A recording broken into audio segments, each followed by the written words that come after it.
गजराज व मुश्कराज प्राचीन काल में एक नदी के किनारे बसा नगर व्यापार का केंद्र था।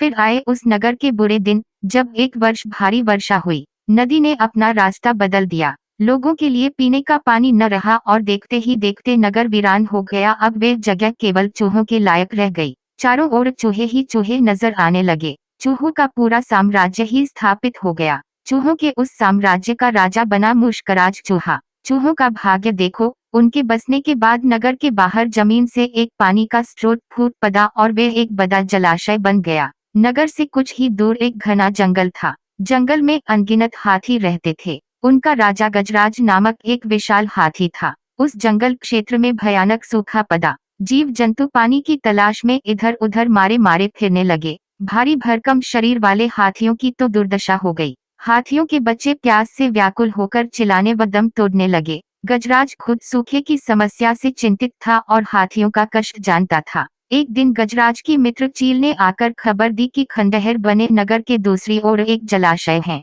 गजराज ने सबको तुरंत उस जलाशय की ओर चलने का आदेश दिया। सैकड़ों हाथी प्यास बुझाने दौड़ते हुए चल पड़े। जलाशय तक पहुंचने के लिए उन्हें खंडहर बने नगर के बीच से गुजरना पड़ा। हाथियों के हजारों पैर चूहों को रौंदते हुए निकल गए।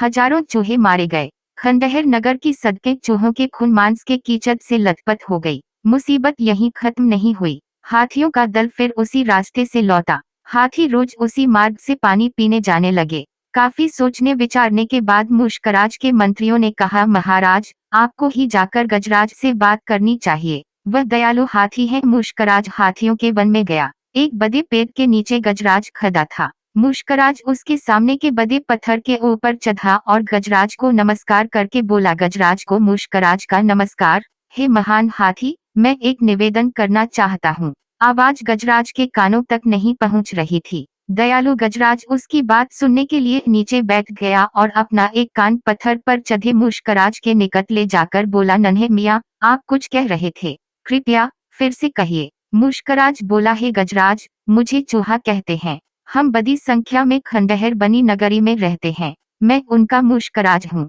आपके हाथी रोज जलाशय तक जाने के लिए नगरी के बीच से गुजरते हैं। हर बार उनके पैरों तले कुचले जाकर हजारों चूहे मरते हैं। यह मूषक संहार बंद न हुआ तो हम नष्ट हो जाएंगे। गजराज ने दुख भरे स्वर में कहा, मुश्कराज, आपकी बात सुन मुझे बहुत शौक हुआ।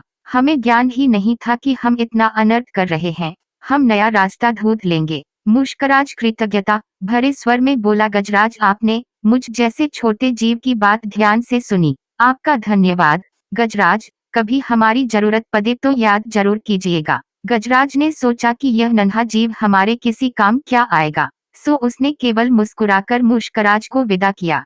कुछ दिन बाद पड़ोसी देश के राजा ने सेना को मजबूत बनाने के लिए उसमें हाथी शामिल करने का निर्णय लिया। राजा के लोग हाथी पकड़ने आए। जंगल में आकर वे चुपचाप कई प्रकार के जाल बिछाकर चले जाते हैं। सैकड़ों हाथी पकड़ लिए गए। एक रात हाथियों के पकड़े जाने से चिंतित गजराज जंगल में घूम रहे थे कि उनका पैर सूखी पत्तियों के नीचे छल से दबाकर रखे रस्सी के फंदे में फंस जाता है। जैसे ही गजराज ने पैर आगे बढ़ाया, रस्सा कस गया। रस्से का दूसरा सिरा एक पेड़ के मोटे तने से मजबूती से बंधा था। गजराज चिंघाड़ने लगा। उसने अपने सेवकों को पुकारा, लेकिन कोई नहीं आया। कौन फंदे में फंसे हाथी के निकट आएगा? एक युवा जंगली भैंसा गजराज का बहुत आदर करता था। जब वह भैंसा छोटा था तो एक बार वे एक गड्ढे में जा गिरा था। उसकी चिल्लाहट सुनकर गजराज ने उसकी जान बचाई थी। चिंघाड़ सुनकर वह दौड़ा और फंदे में फंसे गजराज के पास पहुंचा। गजराज की हालत देख उसे बहुत धक्का लगा। वह चीखा, यह कैसा अन्याय है? गजराज, बताइए क्या करूं? मैं आपको छुड़ाने के लिए अपनी जान भी दे सकता हूं। गजराज बोले, बेटा, तुम बस दौड़कर खंडहर नगरी जाओ और चूहों के राजा मुश्कराजा को सारा हाल बताना। उससे कहना कि मेरी सारी आस टूट चुकी है। भैंसा अपनी पूरी शक्ति से दौड़ा दौड़ा मुश्कराज के पास गया और सारी बात बताई। मुश्कराज तुरंत अपने 20-30 सैनिकों के साथ भैंसे की पीठ पर बैठा और वो शीघ्र ही गजराज के पास पहुंचे। चूहे भैंसे की पीठ पर से कूदकर फंदे की रस्सी कुतरने लगे। कुछ ही देर में फंदे की रस्सी कट गई व गजराज आजाद हो गए। सीख है, आपसी सद्भाव व प्रेम सदा एक दूसरे के